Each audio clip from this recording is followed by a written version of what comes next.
All right. Welcome everyone to the November 2021 webinar for the Hampton Roads chapter of ASPA. I would like to thank my colleague Gary for organizing this panel. And thank you all for joining us. And I'll hand it over to Gary to launch the discussion. Thank you, President Wee.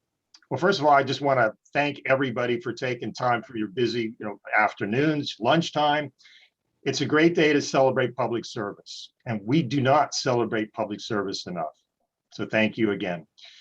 Well, I'm an HR guy. I'm also from Pittsburgh. So I got to say, just like a great American, Mr. Rogers, it's a beautiful day in the Virginia Beach neighborhood. So I hope it's a great day where you're at as well. I'm an HR guy, and I've been studying the virtual workplace, for a number of years. And especially too, I've looked at the interface of the virtual workplace and servant leadership, which is a major focus, of our MPA program. So I don't have to tell you this, COVID has really increased the importance of the virtual workplace. And so what we're going to do is we're going to hear from 4 outstanding practitioners and academics who have different perspectives, on this issue. I'm just going to take a few minutes and set some tables here for you with this. The thing is about it is that we know that the virtual workplace works. It does, it's effective, but it's not perfect. But right now, state and local governments are facing a really serious challenge. Actual applications for state and local governments have actually gone down by almost 40% over the last 3 years. And so we have fewer people with the job openings that are out there. And in fact, the data really shows this too. You have with the Great Resignation, and when you have lower levels of applications, you have a graying workforce, and you have a workforce oftentimes that's overworked and getting beat up. And so it's a really kind of a witch's brew of problems that we have. And the Great Resignation is here, ladies and gentlemen. 4 million people resigned in August. And about 4 million or so in July, and the local government world, state government world is not exempt. So what that has done is that you get to the point now in 42 out of 50 states, there are actually more job openings than applicants. And in fact, right now, the ratio of job openings to applicants in the state of Virginia is 1.7 to 1. And as I said, I'm a firm believer in the virtual workplace, but the virtual workplace is challenging. You have to have the support. You have to have the technical sort of support. You have to have the training. And what the interesting thing is as well is the COVID pandemic has placed a lot of pressure, especially on working moms during the pandemic who had to take care of children. It was really problematic and very difficult for that group. And then finally, we know that the hybrid workplace is challenging, for the virtual world. In other words, you have some people on Zoom, some people in the office. And in fact, a lot of companies and organizations are saying we either got to go all virtual or go all back to the office. So these are the type of things, of course, I just wanted to set the table. We have 4 outstanding practitioners and academics. Their bios are actually posted in the chat. I don't want to just take time to read them. I'll just say that they're all accomplished, they're all experienced, and they all have a vested interest in this area and a love of it. But I am going to introduce them just briefly here. Our first panelist is Ms. Marva Smith, who's the HR director for the city of Norfolk. Our second panelist is going to be Dr. Julie Mahler, who's a professor emeritus at George Mason University in the School of Government. Our third panelist is Kim Harrison, a senior HR generalist for the great city of Chesapeake. And last but not least, Dr. MJ Kwon, who's the MPA program coordinator at Cal State Fullerton. I hope that got that right. If I did, I apologize to everyone. So what we're going to do here now, I'm going to try to actually do this in terms of I'm going to be the PowerPoint guy. So just, pray that this all works well. So we're going to have Ms. Smith go first. And so I'm going to start sharing my screen. And so everyone could just basically say, next slide, and then we can go from there. All right, so we're going to start this here. And once we get this going here, there we go. Okay, Marva, take it away. Thank you, Dr. Robert. Thank you, Dr. Roberts. Can everyone hear me okay? Yes. All right, I think we're good. Thank you, Dr. Roberts and panel members for the opportunity to speak today. Dr. Roberts talked about a lot of the things that I know the rest of us are going to touch on. You can go to the next slide, sir. What I thought that I would do is, next slide, please, is not talk so much about how we transitioned from a technology standpoint and things like that, because I think that everybody has been doing their best to try to make sure that we get technology and structure to our people. One back, sir. Thank you. Can you go one back? Oh, one back. Oh, sorry. Yes, that's okay. Yeah. Just go back to the next slide.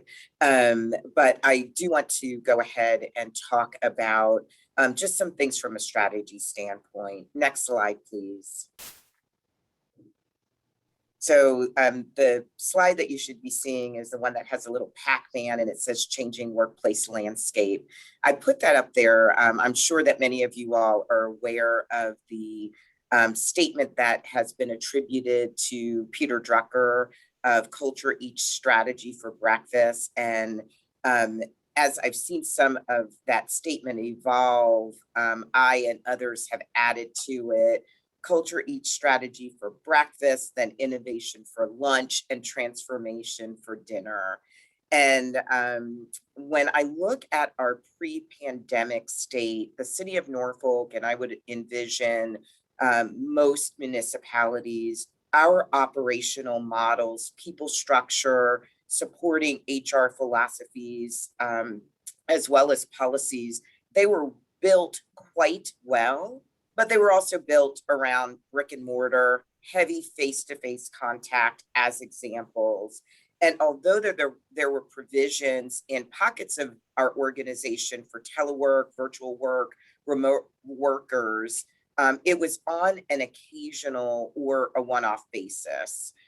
When I think about what our model had been pre-pandemic, embedded in the model, in my mind, was most likely at least the assumption that that particular structure had to be the way that it was in order for the organization and the teams to be effective to provide exquisite customer service. The reason that I say that is that if that model wasn't thought to work, then we would have had another model. Please let me know if things are going okay. I'm seeing on my end that my internet connection is unstable, so I apologize if I'm going in and out. What we also know is that culture, whether it's in our society or within an organization, is quite a formidable force. And we and others have been able, or as we've been able to safely resume some pre-pandemic operations, we're really now caught in this interesting dynamic in which bringing up perhaps as many questions as we have answers for. And some of those questions that I know that we are dealing with in our organization is: what is our work? What is our customer service strategy? Is it the same or is it different than it was before? I don't believe that there's agreement within the city of Norfolk at the various levels, whether it's a manager or groups of supervisors, directors, or even all the way up through our city leadership to include council. So I don't know if there's agreement on, should we be all in office, as Dr. Roberts said, should there be a hybrid model, or should we be all remote? And there's a lot of other things that go into why there might not be agreement. I think that there's also questions about how we can move forward, but also remain fluid as we anticipate or respond to our changing environment. And when I mean by changing environment, really, it's COVID is still here and we still have to react, respond, anticipate what we're going to need to do to make sure that we all stay safe. Other questions that I see are what are the policies that we need to write or rewrite? What are those programs that must be supported in our structure? What's got to be revised? And then, as Dr. Roberts brought up, how do we continue to attract and retain a workforce? So we all are hearing about the Great Resignation.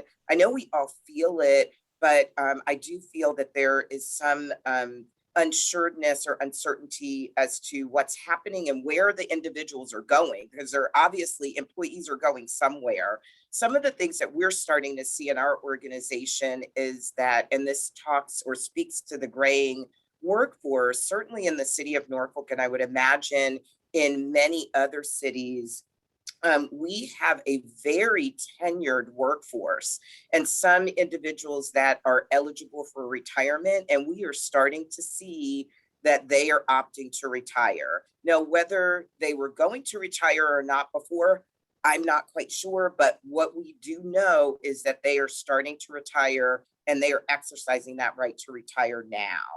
So again, there are lots of questions that we have on what do we need to do? What do we need to do different? How do we attract and retain? We know that at the same time that we have individuals that are exiting the workforce, those employees that have been able to be remote, they're very hesitant and to the point that I would say resistant to come back to the workforce, come back into the office, not necessarily the workforce, but return into the office. And we all know that certainly if our employees are happy, that translates into happy residents and or happy customers. So we are looking at what we have to do in order to transform our workforce, but we're being pulled naturally into what we know worked for years. And again, we are forced to think again. If you could go to the next slide, sir. Thank you. I have this slide up and I really liked how it looked visually, and I called it the social workplace because even though we know that our previous work models worked, we also are realizing that the virtual work model with the right tools and policies in place are working as well.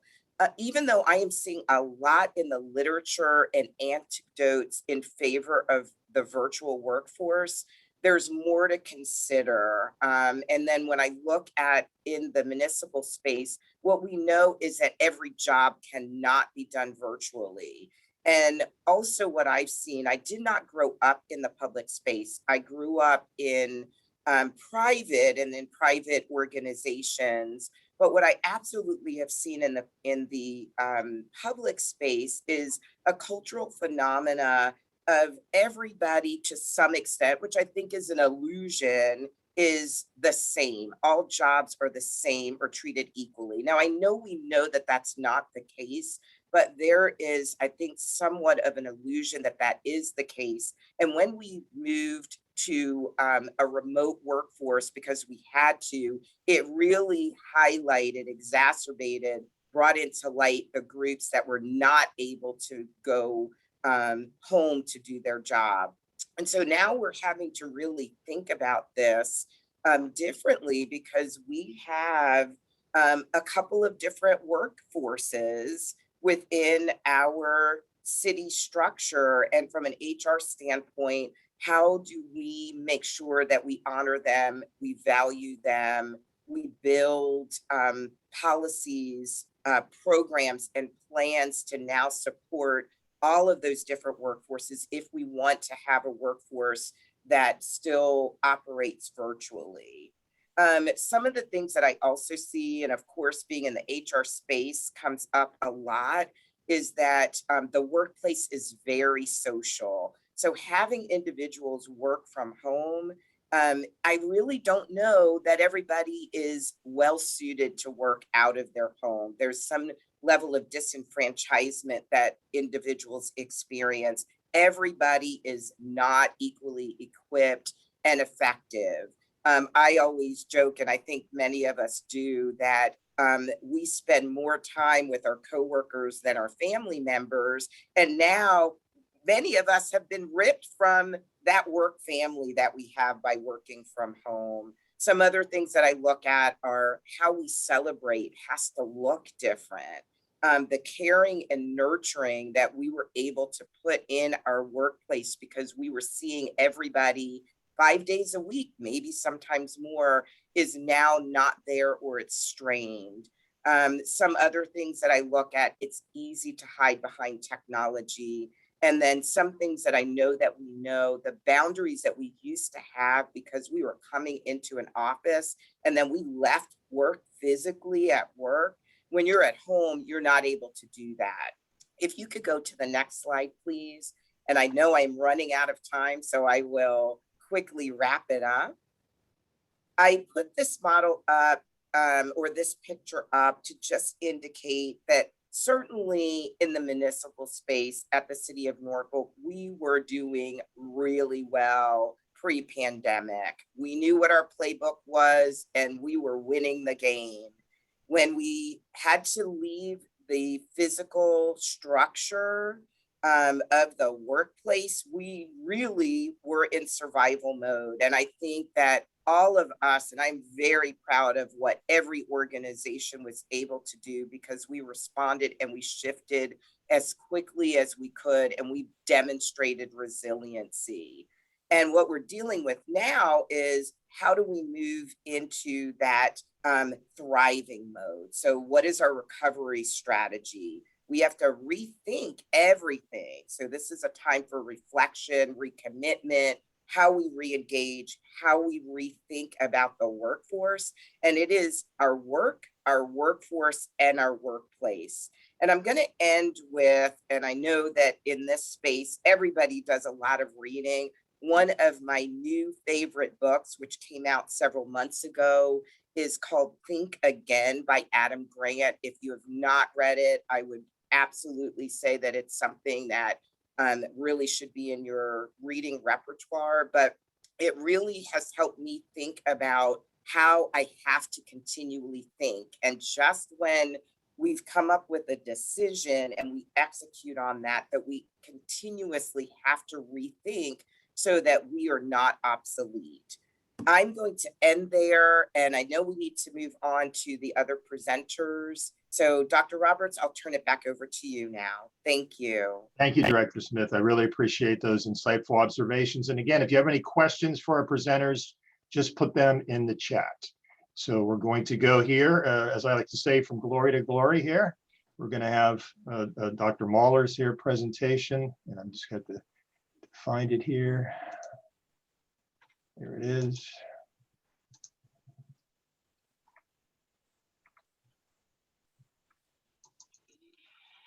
And there you go, Dr. Mahler. You take it away. Good.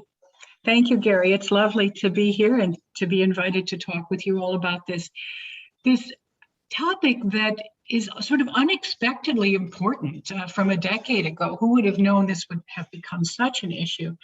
Let me start with a very brief definition that what we typically mean by telework is people in an organization using information and communication technology, anything from computers or to cell phones, to talk remotely, that is at a distance and synchronously at the same time, in real time, with other members of the organization.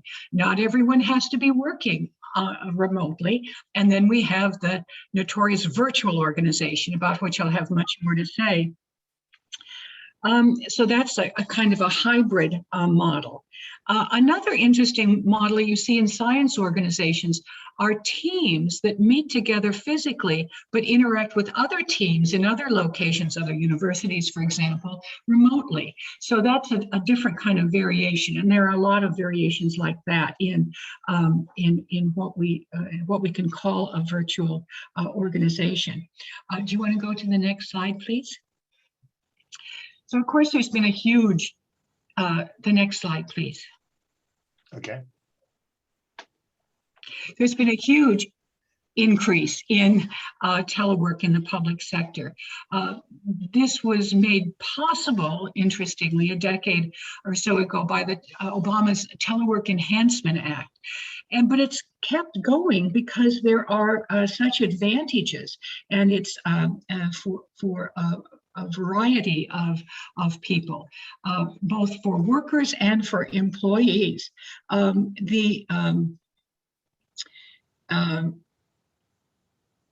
The LinkedIn, that research by LinkedIn now suggests that it's become a recruiting tool. If you don't offer remote work, it's going to be more difficult for you to get your work to fill up your workforce. Interestingly, too, the Office of Personnel Management, their most recent report to Congress, looked at the frequency of telework. Telework every day before the pandemic, 3%. At the peak of the pandemic, about 59%. There's also increases in teleworking of 3 or 4 days a week and less frequently. There's also a similar pattern in the private sector. An interesting finding in a Gallup poll found that those who are working all remotely now would like to keep doing that, but about half would want a hybrid schedule. That is about 2.5 days a week in an office, about 2.5 days remote. Those who are doing that now want to keep doing that. Those who aren't teleworking at all would really like to start again with a kind of a hybrid model. I put the citations down there so that you can follow up with these if you want to look at them further. Next slide, please. There are, of course, a lot of advantages, cost advantages and logistical ones. The cost savings we've all heard about. You don't have to buy, you don't have to be a 2-car family anymore. There's fewer costs for gas, insurance, and firms themselves don't have to pay so much to construct or offer parking spaces. You can go to work in your pajamas and you don't have to buy suits and things. So, and there's also a reduction, perhaps, and we'll get to this, in dependent care costs. Other savings to the society as a whole are less air pollution, and the roads are less crowded because fewer people are driving to and from work. Workers can settle away from high real estate areas. So you don't have to work from New York City, for example. You can go to upstate New York or northern, someplace in Colorado. And this reduces the cost of living for people working. And the problem there is that if the cost of living is lower, companies view labor costs as being lower as well, so it might reduce salaries. There's also a larger labor pool that you can tap into, and physically challenged staff members can work from places that are already well adapted to what they need. People talked about there being a loss of productivity, but both research that asked people whether they were more productive, and of course a lot of them said they were, but measured increases in productivity, small, for around 4%, reported in the research from this Washington Post article I show here. But at least it's on a decline. And so that was what people had feared. Another advantage, and this is something Marva brought up, is that you can think in new strategic ways about the construction of your jobs, of tasks. You don't have to design tasks merely based upon location. So if there are experts in varieties of locations, you can put them together for a new job. So it makes better use of the expertise. Do you want to move on, please? A consistent finding has been increased motivation, recruitment, and retention. There's some problem with the last of those, and I'll talk about that. Most telework research finds higher levels of motivation, job satisfaction, and retention. The 2020 Office of Personnel Management report found that 80% were satisfied or very satisfied with telework, and even an increase in job satisfaction, which is really hard to get. Private sector has reported recruiting advantages, although I I don't know of any data in public sector that shows that. Work-life balance, and several of you have mentioned this already, there's a lot of conflicting data here. One of the reasons for moving to telework was to, before this, or flexible work schedules, was to make it easier to manage your family relationships, whether you're dealing with children or elder care.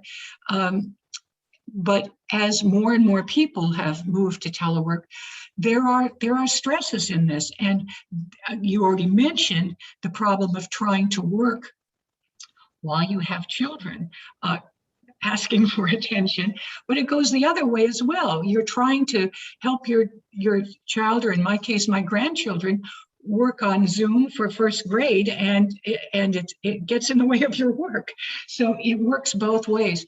James Collier has done some interesting research on exactly this issue, and he finds very mixed results, whether having work-life benefits of telework or flexible schedules really makes it easier to attract and hold public employees. It's not brand new research, but it's the best research I know on this issue. Will you go on, please? There are, of course, drawbacks, and Marva's already mentioned this: isolation, lack of social support. We think of the joys of office life, and it's not always a joy, but it forms a sort of a network, a context for our for the meaningfulness of our lives, and a lot of people have missed that. Some interesting research by Allison Collins et al. Found that telework tends to increase the level of good relationships, communication and coordination among people who already have good relationships, but it reduces the level of interaction with those that you've had difficult relationships with in the past. The problem, you can imagine the impact that this is going to have on communication and coordination. There are going to become factions and cliques within organizations. Some information that used to flow, perhaps not happily throughout the organization, may get stuck in various cliques within the organization. At least, maybe even more serious in this, is the lack of informal and formal collaboration. Coordination means you do this and I do this, and then we make sure that this happens together. Collaboration is more about innovation. It's more about sharing energy and coming up with new ideas and brainstorming things that wouldn't have happened had you been working on your own with an established work strategy or program strategy. So private sector and scientific organizations have gone to great lengths to try to create office settings, which force people from different specializations to run into each other, whether it's putting them in offices with hallways that they have to traverse together or next to Coke machines or whatever. They try to get people to collaborate across disciplinary lines. And the same thing could be happening in the private and public sector. Other issues that people have already talked about are security, data security, program information security, who pays for the technology support. And finally, something that you've mentioned too, many people, perhaps a majority of public sector workers, cannot telework because they have to physically be there. The Wall Street Journal, I've already cited, has proposed getting robots that can be piloted from home, so everyone can work from home and have robots doing the work. Brave new world, guys. Next slide, please. Managerial challenges are especially difficult. There has been historically a management, middle and upper level management mistrust of telework, and a lot of hypotheses about why this have been advanced. Most often you hear that managers are used to managing by observing behavior rather than observing results. And it's hard to define results in a way that's clear enough for everyone to agree upon, especially in the public sector where so much of our work is process rather than a physical product at the end.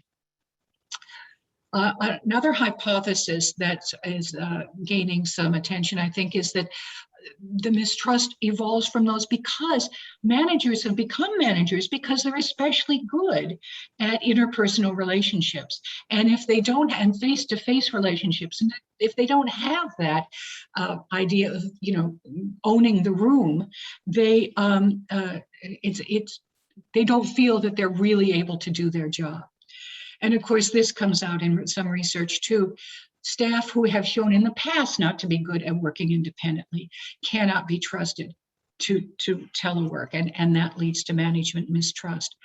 The problem that emerges from this, that I have paid attention to particularly, is the disaffection among those people whose job makes them eligible for telework, but because of managerial resistance or perhaps connectivity in some cases, can't telework. They are not permitted to telework. And the result of this is that they become much more dissatisfied with their work. I have some very brief data here. In the Office of Personnel Management in 2011 asked, how satisfied are you with telework in your agency? Those people who were teleworking said that they were 71% satisfied. Those people who didn't want to telework and weren't teleworking were 35% satisfied with other people teleworking. Go ahead, let them do it. But only 9% of those who wanted to telework but couldn't were satisfied. So you see, there's a real divide in the, if you view telework as a benefit, as an advantage, then not being able to take advantage of it feels like you're being treated inequitably. Could you go to the next slide, please? And Dr. Mahler, too, we're going to need to wrap up. You can't, you know, in a minute here, please. Okay, so I just wanted to show you could look at this and see that the dissatisfaction of people who feel that they're having to work harder because the teleworkers are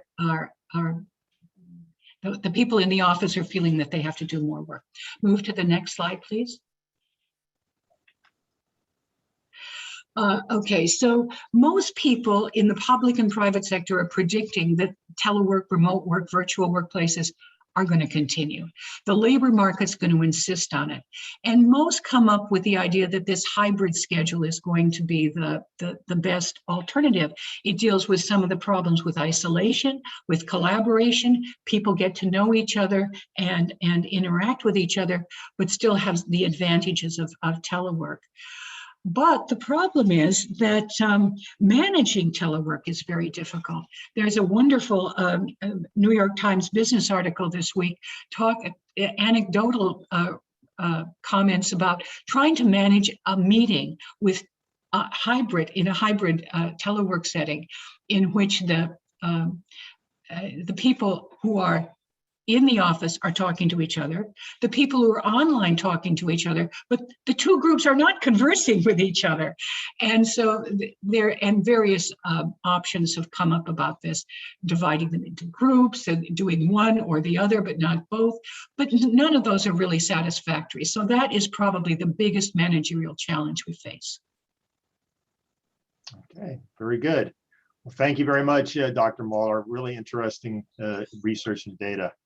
So we're going to go to Kim here next. And so let me go ahead and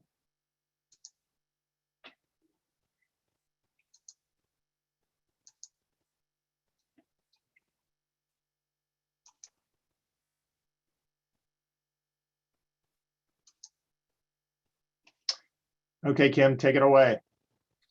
Okay, so basically what we're going to just talk about is, the virtual workspace for us with the City of Chesapeake and some of the implications that we as leaders and HR have experienced. So if you go to the next slide. Okay, so as we know, we've all experienced these challenges, and so our leaders have had to basically try to come up with tactically and strategically a way for us to adapt to the new workforce. And so what we're going to just talk about is some of the things that we came up with, some of the problems that we've encountered, some of those challenges and some of the solutions, and then how not only are these strategies meeting our needs today, but also how they can prepare our workforce for future remote work experiences. So we're going to look at, overcoming the perceptions, how we've implemented the hybrid work arrangements, what has changed in recruitment and interviewing, and then finally onboarding and training experiences. So next slide, thank you. So one of the things that we had to look at was overcoming perceptions with working remotely. I think we've all kind of touched on some of them a little bit. We started looking at the challenges as far as, are employees going to be able to be accessible when we need them to be? Are we sure whether or not they're going to be doing their work and completing it and submitting it on time? How are we going to track the hours that they're actually working? Obviously with the, children being at home and, needing to homeschool and work at the same time, that was obviously a big challenge. And then how are we as managers going to be able to continue to motivate, our teams? So although there were challenges and opportunities with working remotely, some of the things, the solutions that we decided to put in place were to continue with our normal office hours. So for most of the positions that we could that worked, Monday through Friday, 8 a.m. to 5 p.m., we mirrored those same hours at home if you were working remotely. So you're still expected to be, online at 8 a.m. until 5, just like you were if you were in the office. Managers would set clear expectations, and, we had them do check-ins with their staff and hold them accountable. So what we found out was that in doing that, surprisingly, managers and employees happened to be more productive. So what was that? We believe that it was because managers were going ahead and setting those expectations, those very clear expectations up front with their teams, and that they made sure that the project deadlines, were met on time. We also discovered that employees seemed to be more motivated and more committed to getting the job done because they had a little bit more flexibility with their work and their work-life balance. So, if you needed to, take your lunch break, to handle something with your child or, do something, you had the flexibility, you could get online a little bit earlier. You didn't have that commute. You could stay online a little bit longer if you needed to. So it seemed to work out pretty well for us. All right, next slide. So with the hybrid work arrangement, so how are we going to go about making the transition to the hybrid workplace was something that leadership started reviewing their positions and determining if the work could be performed completely remotely. And of course, as we talked about earlier, there were positions that could not be done remotely, but we knew that for those that we could do it for, we wanted to get the majority of the workforce on a telework schedule. So if their position did have that ability, we did put in place the hybrid work arrangement. So as we talked about, we would have some days that they were in the office, some days that employees would work from home. We typically did that on a rotational schedule. We would do monthly calendars. In the past, we had it where they were, you would work remotely 3 days a week. Now you work remotely 2 days a week. And then we also switched up the schedule itself. So, even though you are at work with one group of people this week, it could be a whole nother group of people next week, because we didn't want those people to feel like they were isolated in any way, shape, or form. And we wanted those employees, because we do spend so much time with each other, to see other faces and still be a part of that team. So for those positions, leadership ensured that the employees had the right technology, that we had remote access that was needed to be able to perform the job seamlessly. And we all know sometimes technology doesn't work in our favor, but for the most part, everything has gone pretty well. We would schedule regular team meetings, and we also, would have management where they would facilitate any type of social cohesion or team building. So I know for my team, we have bi-weekly meetings as a group, and then each week I check in with my team individually to see how things are going and if there's anything that they need. So not treating it any differently than we would if we were in the office. We realized that meetings also obviously did not need to take place face-to-face anymore. We could use Teams or Zoom as an alternate. And sometimes, these platforms, I think as we started off the meeting, have been, very efficient because people arrive right on time or maybe a few minutes ahead of time. And then we also have the option still of using email, which sometimes, would work a little bit better if you needed to send something. It gives the recipient time to kind of think about, what it is that the information that they're receiving, and if they needed to respond, what type of response they wanted to do, and then that gives them the time to reflect and think about that.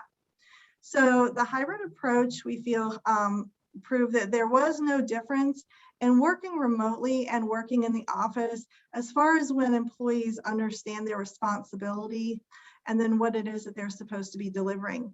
So when leaders choose to focus on the outcomes, the virtual worker delivers higher quality from what we've seen and works by giving employees the autonomy to deliver those tasks or projects when they have the time and ability.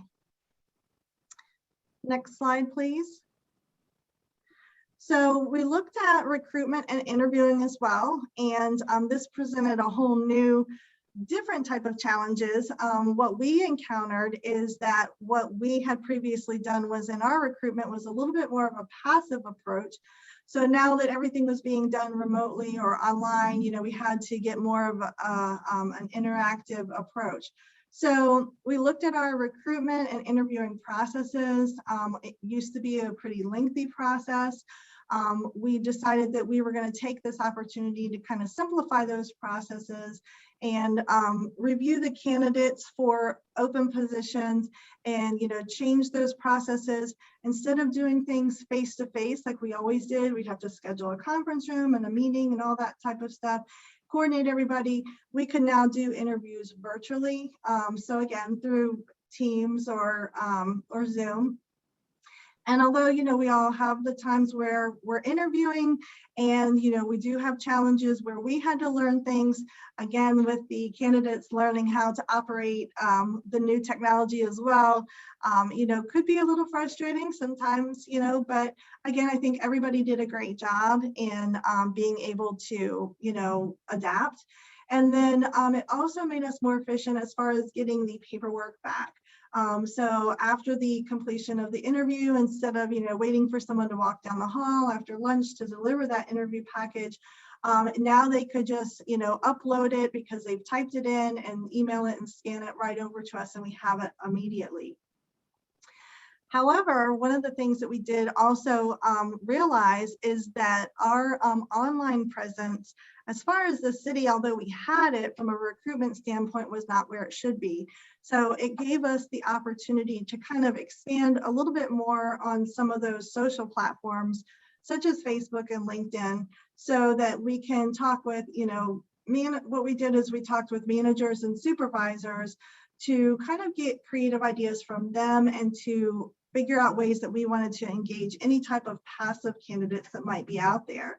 And what we found in doing that and talking with them and trying to come up with new, different, and creative ideas was just that that helped increase our presence, and it also made it more positive with our online audience. Next slide. So the last thing that we looked at was onboarding and training. And of course, we were, again, trying to figure out how is this going to work out and go smoothly. We all know that when you bring people on board, there's lots of paperwork that has to be done. Typically training is either done, side by side or something. So how are we going to do that when we couldn't actually sit across the table from someone and fill out those papers and do the training? So what we did was anytime that we had new paperwork that we could go ahead and forward to the candidates ahead of time and have them either electronically sign it or return it to us. And then we also looked at doing virtual trainings. So whether it was with a new employee or with our existing staff. So we went from our existing staff and doing training that was in a classroom setting always, with people packed in closely to, making it either a live virtual online session, or it was a pre-recorded session where we had the ability to let them do it on their own time, but we had a way to check and see that they are completing it and they're not just letting it play in the background and then get credit for it. And then, of course, we did still have some in-person training. What we did, though, is we made those smaller class sizes and then, of course, incorporated, social distancing in that. And then for other types of training, we would, again, do Teams or Zooms, and, of course, having the ability to share your screen. So instead of being side by side with someone, you did still have that ability to show them exactly the things that they needed to go and what they needed to do and do that.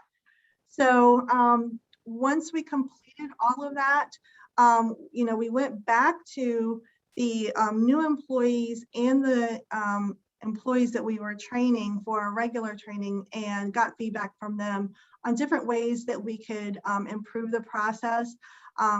Again, as we go through and we learn, we found out that we could do breakout rooms just as we did instead of, in person, virtually as well. So that is all I have. Thank you. Thank you very much, Kim. Again, another excellent presentation. And so we're going to go last but not least, hear from Dr. Kwon. So.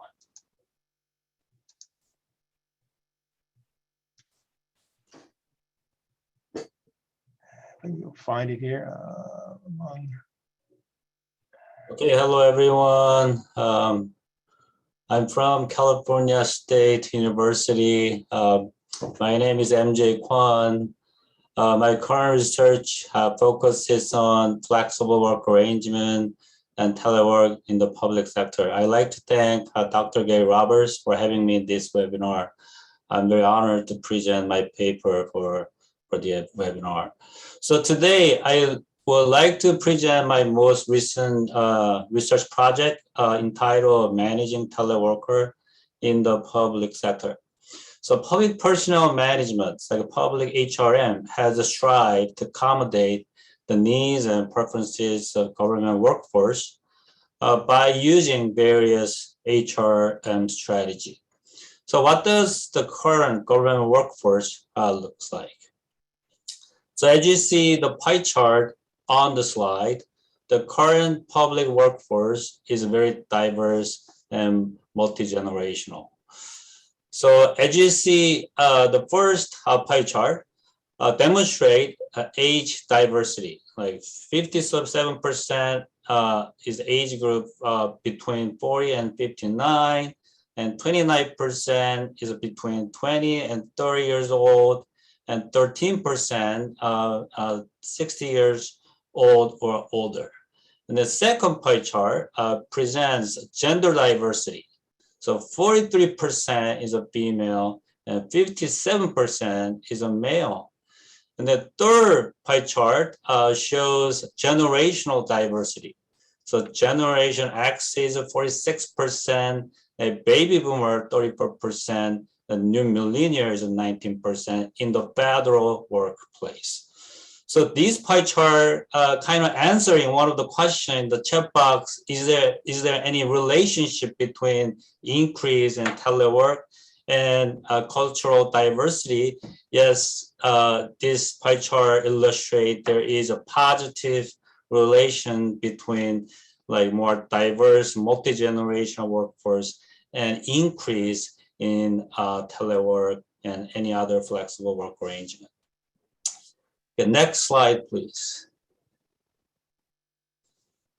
So the current diverse and multi-generational workforce demands a more flexible work schedule in order to meet family responsibility and career development.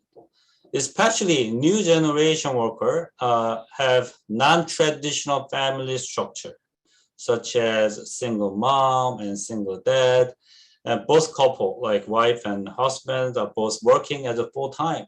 So we need a flexible work hour and flexible work location for childcare.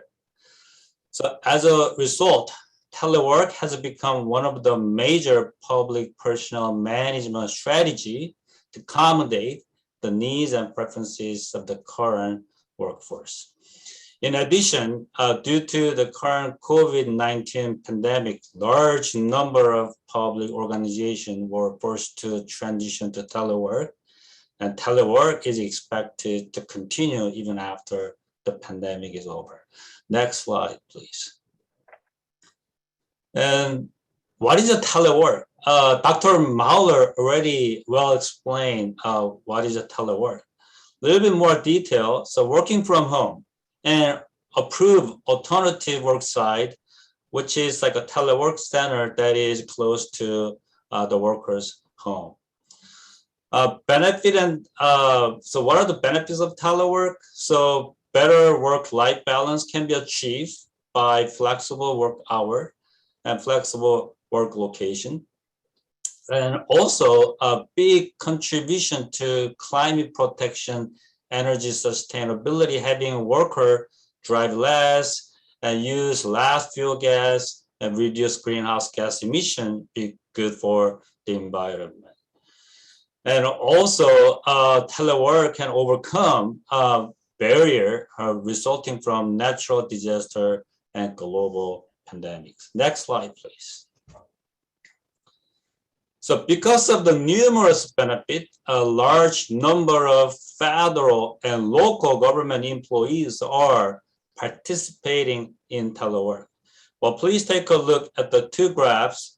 The graphs are generated based on from 2017 Federal Work-Life Survey, 2019 Local Government Agency Flexible Work Arrangement Survey, which I conducted 2019.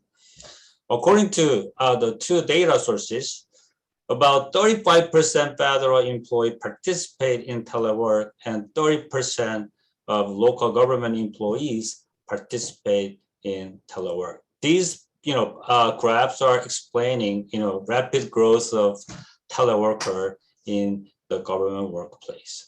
Next slide, please. However, despite numerous benefits, there are challenges in implementing telework. So it is hard to separate life and work when you are working from home.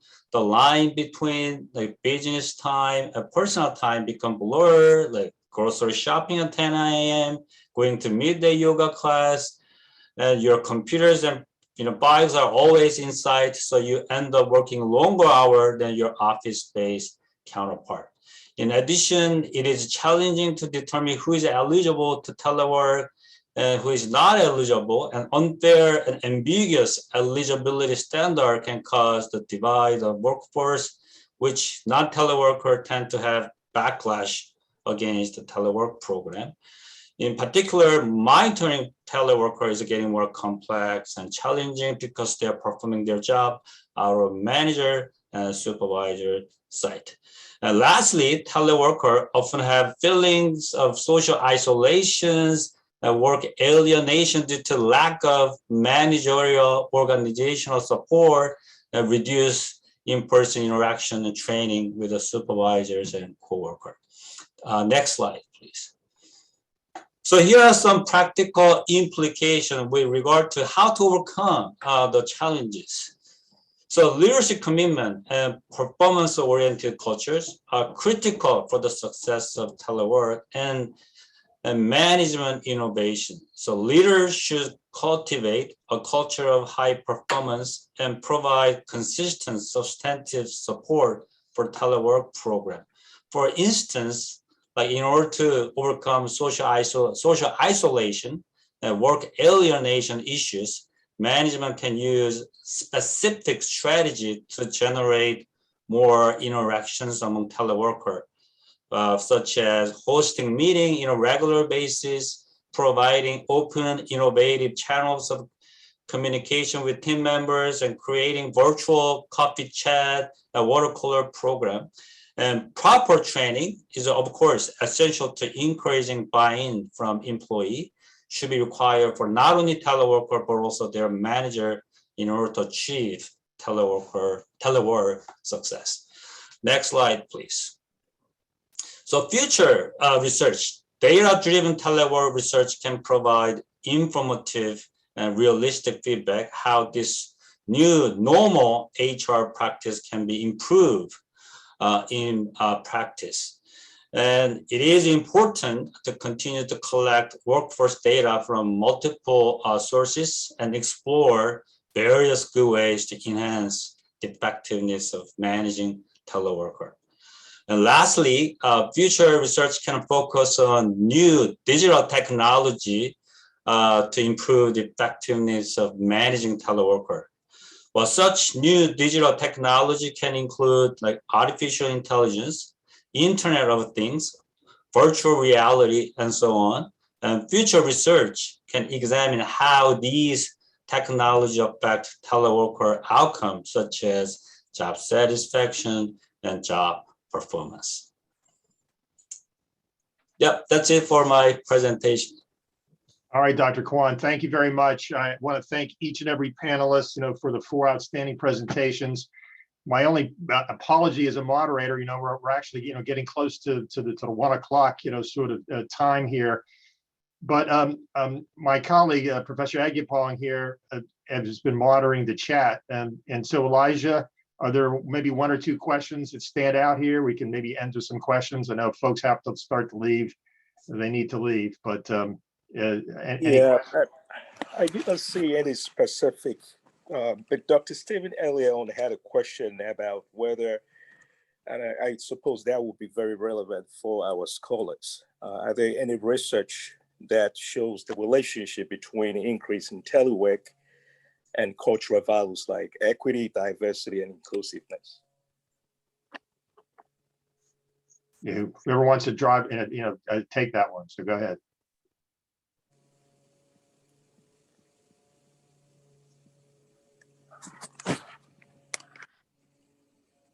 Dr. Kwon, you want to take that? Oh, yeah. Oh, sorry. Yeah, I think I already responded to these questions, like by showing by pie chart, like more like diversity in the federal workplace, increase the use of telework. And also my local government survey illustrates so more diversity, especially gender diversity and racial diversity and age diversity increase the use of telework participations. So I think that there's a positive relationship between the increase of telework and cultural values such as diversity and equity. I mean, I've got one question for maybe all the panelists to take a stab at this. Is that I know Dr. Mahler mentioned this, and I mentioned this at the beginning. One of the problems we're seeing is that when you have like a mixed labor force now, with hybrid and basically back in the office, how do you deal with that? The lack of disconnect, the challenges between forming cliques and groups. They said a lot of organizations go all online or all basically back to face to face. So I'm just curious about the panelists, their thoughts and reflections, on how to overcome that if you're going to stay hybrid.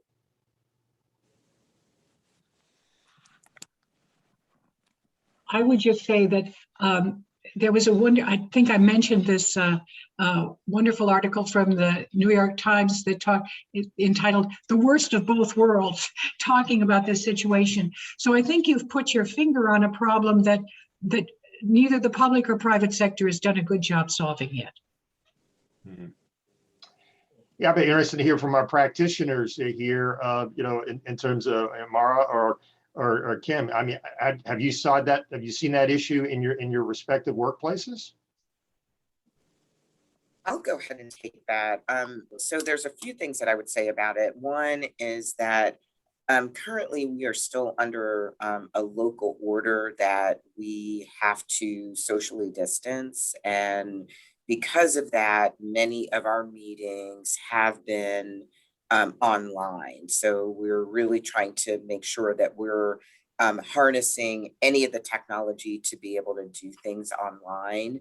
So that's number one. I do feel that all of the managers are using every form of communication to make sure that their teams are connected and reducing the factions as necessary, to the extent that some of the managers may be having duplicate meetings. So, you know, if it's a group that has to appear in person, they're doing musters in the morning. If they've got a work group that they can speak to over the phone, or they can do Teams or WebEx, they're going ahead and bringing those groups together. I know that some of our groups are blended. So we are trying to use technology. We've got Teams, but then I'm using the term satelliting them in, and I don't really mean that, but we are using the computer and a big screen to bring those individuals that are remote and the ones that are in the office so that we can have blended teams. So I hope that answers your question. But yes, I do think that it's something that we are doing everything that we can do to be really creative on how to bring all of those groups together. Thank you. Thank you. And Kim, do you have any thoughts on that important issue? I mean, I agree. I think that, you know, we do still have, you know, some challenges, but I know from our team, you know, we're trying to utilize everything. As I mentioned earlier, you know, we try to rotate who's in the office and who's working remotely so that, you know, we do still have those interactions and try to keep those connections going. So. Well, one more question from Stephen Ken, if we have time. He's asking whether the composition of the work will be different. I mean, will there be any impact with teleworking, like the work week, the work schedule, 8 to 5 p.m., 5 days a week, etc.? Yeah, we're already seeing an impact on that, that people are working different kinds of hours. Instead of 9 to 5, they're working 1 to 11 or something like that. So I think that that's part of it. Almost everyone is by de facto getting a flexible work schedule. So that's going to be part of it. Yes, thank you. In the city of Norfolk, I know that we are actually talking about some of those things. Are we in a position to do different work schedules for those who are working hybrid? Obviously, we have many groups within our public sector that are 24/7. You know, they are working different schedules as it is now. So some of the can we go to a different work schedule maybe for individuals who were traditionally in the office and had that 9 to 5.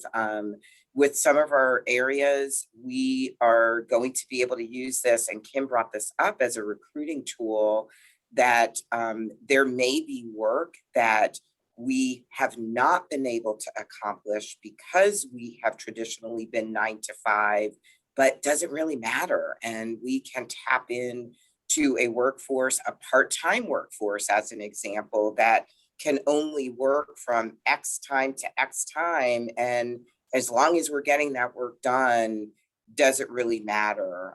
So really then it becomes, how do we make sure that those teams are connected to the other groups that may be working a 9 to 5 schedule? But we are looking at that and we are talking about that. And I do think, as Kim brought up, those will be some recruiting, attraction, and hopefully retention tools for us.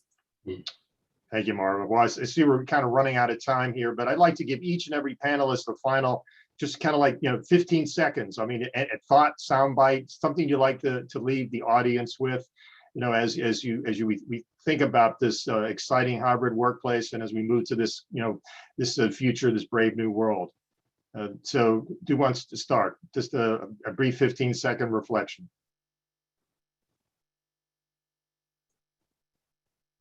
Well, briefly, I think that there are opportunities for redesigning work, for rethinking the kinds of jobs that we're doing. Marva was talking about strategizing, and this gives us all sorts of opportunities for doing that we haven't had before because of location. Thank you, Julie. Appreciate it. Marva, go ahead. Yeah, so again, I am not getting paid to plug Adam Grant's book, but it really is one that is hits home and how we do have to rethink. I think that we've done a great job in society of demonstrating our resilience, but we have to continuously rethink. Also, one of the things that I realize, and this is happening with all of our workforces, that we are really busy from an operational standpoint, and it's hard to be operational and strategic at the same time. And just calling on our other resources, and it may be looking at literature, it may be hiring consultants to help us be in the space that we cannot be in because we're so busy creating policies and being there for our workforce. And I'm done speaking. No, thank you, Marva. Yeah, and Kim, how about you?